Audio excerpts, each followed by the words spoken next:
Hey peeps, it's Tripl-L, and now let's talk about My Hero Academia chapter 128, Boy Meets ... Before we actually get into that, apologies for the lateness. Very busy yesterday. I did not turn on my computer. That was actually very scary, and I missed this chapter last week because I just ran out of time and then I wasn't feeling up to it.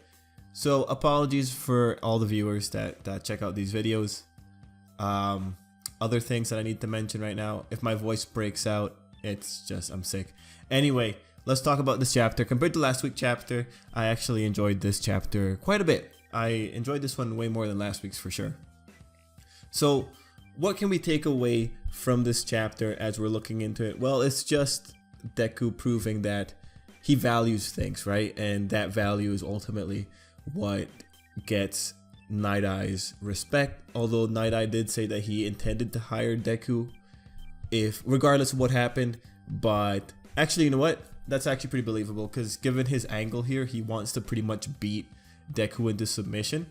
You know, that's a pretty interesting angle to take this. And when you have this chapter, when you have what's happening at the end, which was pretty interesting in terms of why we're doing this now, but when you have that kind of thing together, and then you have the possibility that Mirio might get severely injured, it's going to make for some pretty interesting storytelling. I wonder if Night Eye would be the kind of person that would break down if Mirio got significantly damaged.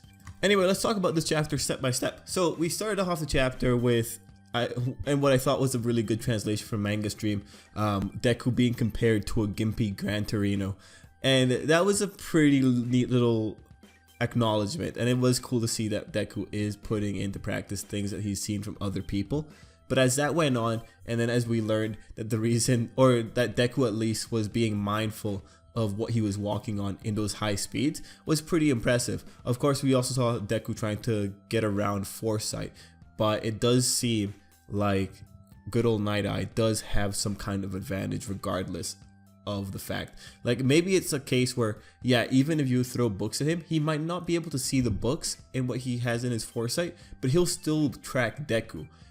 Depending on how Deku moves, that probably gives him a pretty good indication of how the books move, because Deku would be coming in a space where there's no books. So overall, I'm pretty excited to see the weakness to this particular quirk, and we know we're going to get a weakness, because when you have a situation where we're going into villains, there's eventually going to be one situation where the weakness gets exploited, and maybe that'll be used for drama to some degree.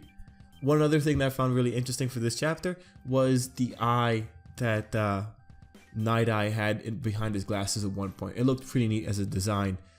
In terms of design, actually, before I forget, the art.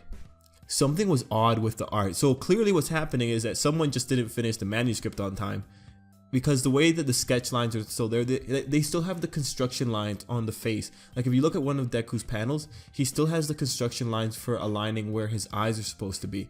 So this was really odd. And then I read in the comments that another manga was also getting it. I think it was Black Clover, and I went to that manga really quick and checked it out. And it's like, yeah, so 2 chapters from this week's magazine, at least, were not completed. And that's really interesting. It's usually one-off. It's usually a one-off time. Like, this doesn't happen very often.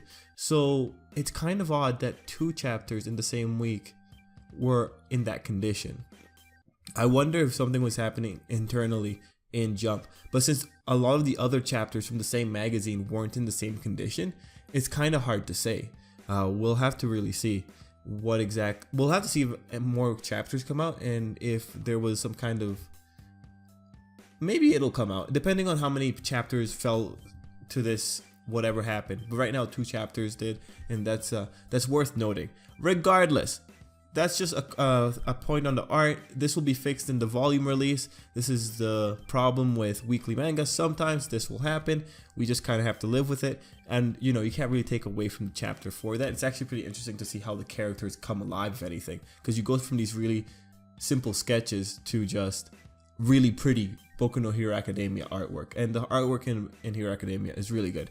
Anyway, once we complete the whole Night Eye sequence of Deku getting in and Night Eye appreciating Deku because he was still trying to keep track of the memorabilia, and again reminding us that these guys are super fans, we get that whole little development point that Night Eye wants to break Deku down, and it's like, yeah, that's pretty interesting. I like that. That's the character flaw that you could just say like, yeah, that would make for enjoyable dynamics. And from there, we just transition over to the hero internship arc now. And that was the oddest thing, that we just went full on from there to there. Instead of having like a middle sequence with Deku going home, be like, hey guys, I got an internship. Like, this just went on. And when you actually look at these chapters, I don't know, I think this happened really quickly. I think this is like maybe the editor being like, hey, this sounds really cool, let's get there, let's hurry it up. The pacing was just, because of how much they're dropping, and because the author for Hero Academia is usually pretty good with those slice of life moments in between chapters, to go from the recruitment to right into the actual internship tells me that's pretty exciting stuff are going to be happening.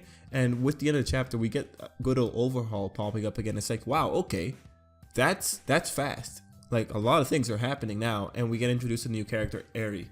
So overall, you know, that's the most surprising thing for me in this chapter. It's that we just rushed right in to the actual internship episode, and now Deku's already meeting up with the Yakuza.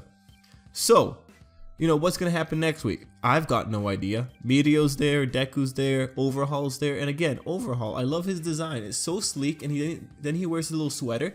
So, man, so cool. I don't know, I'm really digging it.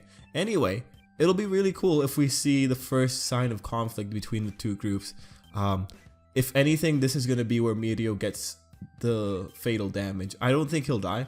I don't think Hero Academia needs to do that. But I do feel he's going to get hurt. But then again, his whole quirk is phasing, so you never really know. It'll depend. He should know as a pro hero that he should not let any enemy ever touch him. I think that's like one of the things that all heroes should know in the Boku no Hero Academia world.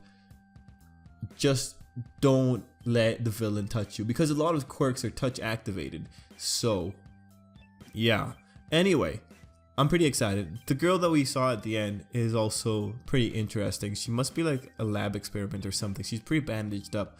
Now, this is just me speaking on a kind of silly level, but the chapter is boy meets ... Usually it's boy meets world or boy meets girl. So I'm gonna hope that it's boy meets girl, because then that means this is probably gonna be a relationship angle. And if we get a relationship angle, I'm all in for it. You know, spice up my life. Anyway, not the point. That might not really happen, but I'm still pretty excited for what's gonna go down, like say the next 2 chapters. I feel like if this is gonna be a conflict, we could probably resolve it in 2 chapters from here, and then we have a big return later on. Regardless, the internship episode has started. It'll be interesting to see what the other characters are doing during the internship, and it'll be interesting to see if we get Bakugo and Todoroki, if we get their arc happening, I guess, after all this is done, if we get like a little mini arc of them. Actually, you know what? I'd rather it not happen after this arc. I want it to happen concurrently, or at least be mentioned to some degree, because otherwise it would really break up the pacing, and I think this is going to be a pretty exciting arc. Regardless, guys, let me know what you thought, and till next time, I hope you have a great day.